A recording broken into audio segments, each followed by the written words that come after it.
Alright guys, so this is a vlog video because I guess this is what my channel is now. You guys were very supportive when I made my last video and said do whatever you want to do, and what I want to do today is talk about what's been going on in my life this whole week, because honestly this is kind of like therapy for me, just talking about it. Sunday I got married.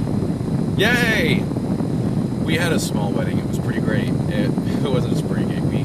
We wanted no wedding, and my mom said, listen guys, you can do whatever you want. Just know that if you don't have a wedding, your grandmother will be very disappointed in you.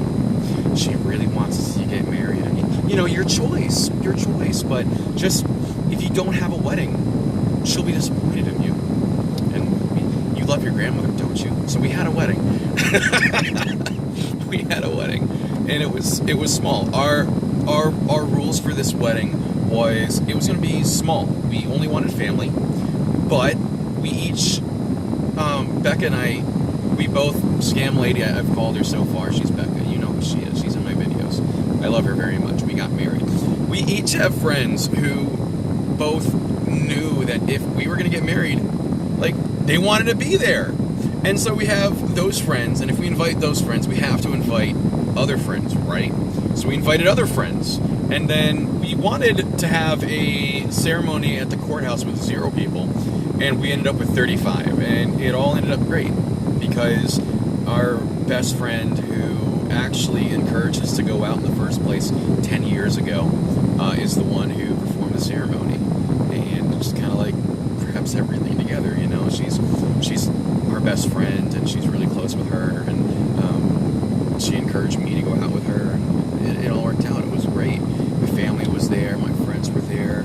We did it at a local park, and the park was very meaningful to me because I may have talked about this once or twice in a vlog or on my stream, but I actually used to do LARPing, and that's actually where LARPing is how I met my wife. It's weird to say that now. LARPing is how I met her, and it's how I met our mutual friend who did the ceremony. But before I did like real LARPing and costuming and stuff, we did like action combat boffer LARPing, and just the fighting with the foam swords. And then I moved on to big boy costuming and characters and stuff. But the park that we did it at is where when I was a senior in high school, began LARPing, and that really changed who I was. So that location, the people who were all there, really meant a lot to me. And after that, we went to Tibby's, which is a Cajun restaurant, which everyone loved. We had a good time, we had good food. And the biggest thing about the wedding is that her mom came. Now, her mom is disabled and older, and she's just been looking worse every time we've seen her. And it's been harder to watch her physically get worse, you know. She lives out of state, which is where I met my wife, and we've been wanting to move her down for a long time, but specifically we've been trying to push it for the last year and a half, but her realtor sucks. Her realtor just sucks. Like, she'd been with her realtor for like 6 months, and in those 6 months, only had gotten one person in the door, in the house, to look at the house to buy. And all the pictures he took were like, I didn't know you could still get a disposable camera in 2020, but this dude, it's like, that was the quality of pictures this guy took.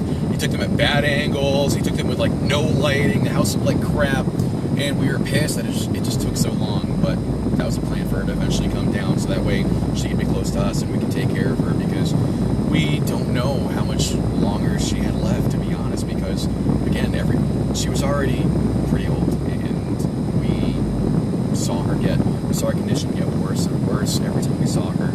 So she was going to be driving herself. She was going to be driving herself to the ceremony, and her arthritis got so bad she couldn't get herself in the car, because again, she's disabled, so it's harder for her to get in the car, but she couldn't drive, she couldn't handle wheel. So she ended up coming like a week early with one of our other friends who were coming from Georgia, and that worked out perfectly. And she ended up staying at my mom's house. My mom was house sitting at another friend's house, so she got to sleep in my mom's nice comfy bed, and she brought her electric blanket and stuff, and pretty comfy setup.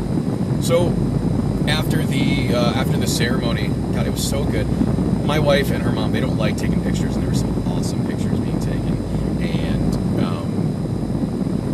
it was good. It was good that we got those pictures because at the end of the night, probably around 10:30 p.m., she passed away. The night of her wedding. She was like a mom to me too, man. But like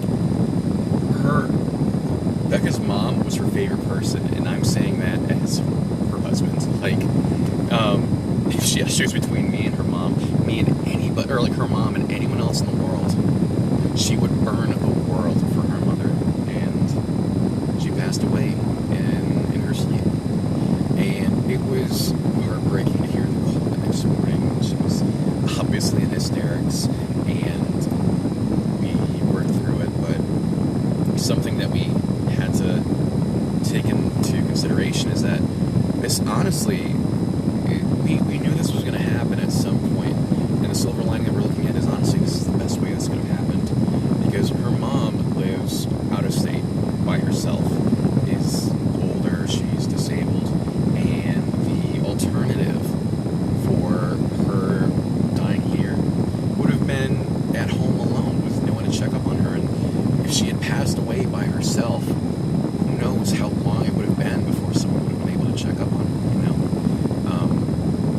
The morning that my wife actually found her, we were all planning on going out to a big breakfast, and our friend who drove her down was going to be driving her back, and that obviously ended up not happening. This is like, she was a mom to me too. I lived with her for like a year and a half, and she took care of me. She really did. She was a great woman. She was a sweet woman. She always had a lot of sass, and she laughed whenever I made a smart ass comment and always threatened to beat me with a cane. And I'd always say, "You'd have to catch me first, because haha, you're disabled." And she didn't mind. She thought it was funny. Even if I was being a smart ass. This week has been really rough, but we're all trying to look at silver linings. Like, she's not in pain anymore, and she died warm, comfortable. She got to see all of her people, all of her adopted kids. She's one of those moms who, if you go over to her house or you're important in her daughter's life, you're one of her kids. And so she saw her daughter get married. She saw all of her favorite people, including her ex-husband, who wasn't her favorite person, but she was making stank faces at him the entire time. So I'm sure she got to appreciate the opportunity to give him stank faces from across the room. And she had a good day. She had a good week. She spent the week down here with her daughter and got a lot more quality time with her in this last year, or in this last week, than she's had in a long time. Good food, good celebration. Got to see all of her favorite people, and she passed away peacefully in a warm bed under her favorite electric blanket, comfortable. She had a good last day. She had a good last week, and my wife doesn't have any siblings. There's no other husband. There's no spouse that could go to everything that she didn't have a will, but like there's only one next of kin. Everything goes to her, and it all worked out for the best. It's weird. It's like I'm not spiritual, but like honestly, this has me believing that like at some point a human can just say, "Peace out, I'm done." You know? Like, is that a thing that people can do? Because if it is, that's what she did. She's like, okay, everything is settled, because she's been planning to move down, so all of her boxes were packed. Every important document that we needed, they were all in boxes together. All of the family albums that we would need, they were all together. Everything was squared away. When she came down, she had all of her. She had a bunch of important documents with her too, like passwords for all of her accounts and important bills and stuff. So without us we did have to go out of state to get some of the important stuff. But she already had a lot, and there was so much that we could even do once we eventually calmed down. I mean, the first day was hard. The second day was hard. Like, I'm losing track of time because it's been an emotional toll. It's heartbreaking because, again, that was her favorite person, but like, it's crazy that it all worked out as well as it did. That this was the best way this could have possibly happened, and it happened.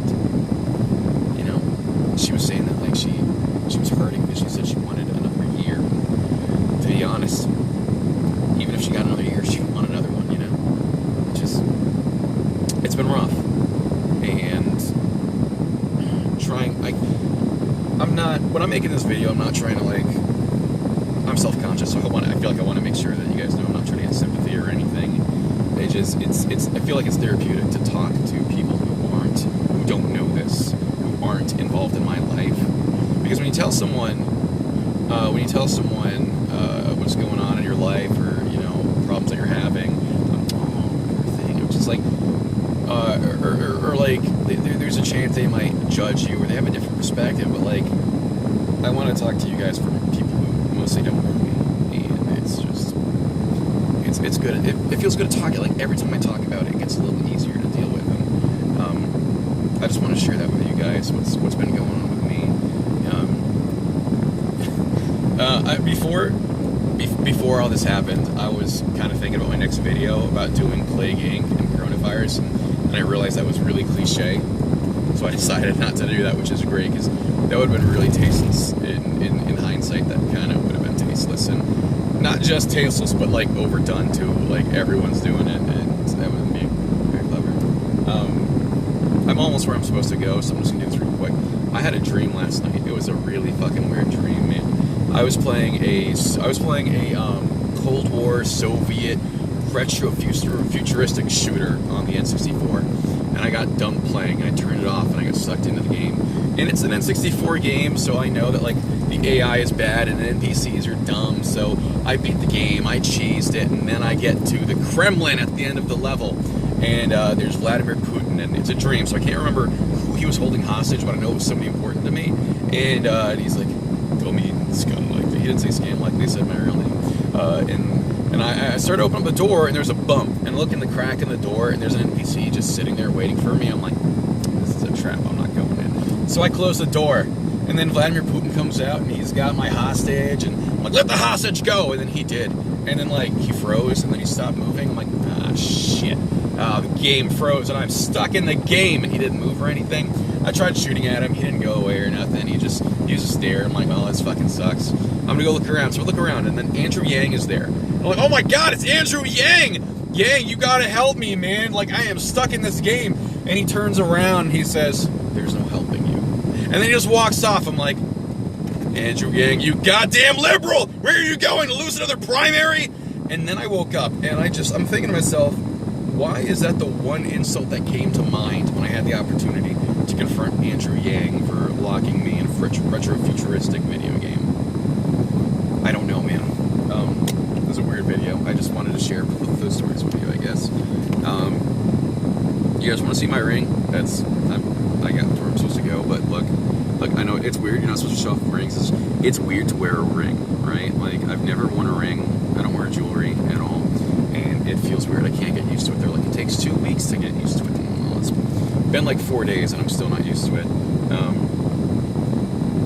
I like the material. Like, so one thing that I think is really cool, it wasn't intentional either, but like this line here in the middle, that's rose gold, and that didn't really mean anything to me until Becca told me that her ring was rose gold. So it kind of works out, because I kind of wanted solid black, but that one thin line in the middle was looking pretty fly. And then she's like, oh, it's rose gold, it's like mine. I'm like, oh, that's cute. Okay. Alright guys, I'm gonna like update or something. I'll have another video out soon. I just kind of wanted to share what's going on with me. Alright, story time is over. I'll catch you guys later. Thanks.